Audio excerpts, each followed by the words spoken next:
demo time now. I have closed Excel and reopened it in admin mode and selected a blank workbook. I'm now going to click on the PLC add-in and the user interface appears. When a full license has been activated or a license dongle is plugged in, there is no limit on the tags to be monitored or logged. In fact, there is no limit on the number of controllers that can be configured.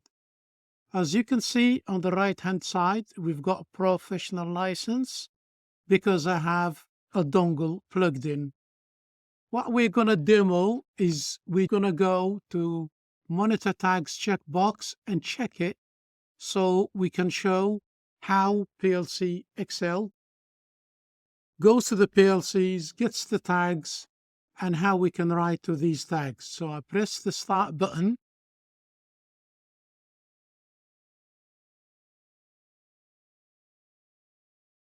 It's starting. Hey, and there are our tags. You can see we've got tags from the SLC 505, from the controller logics, and from Siemens. It shows you the PLC type, the PLC IP address, the PLC rack, the PLC slot, the group, and the PLC address, the data type, and the description. This is why description is a must. PLC Excel displays it to tell you what the tag does. These are time values. If you put timers there, you can see them go up and down.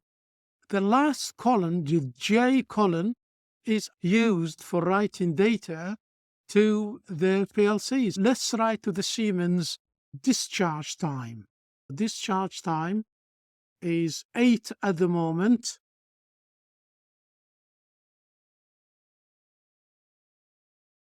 There it is.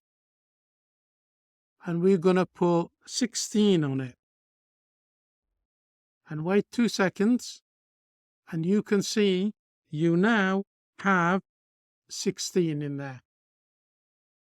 Okay, so now let's go to the Logix PLC. Let's go to the flour weight.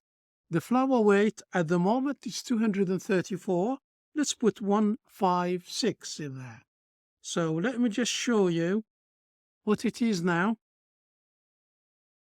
Flour weight is 234 and we want to write 156.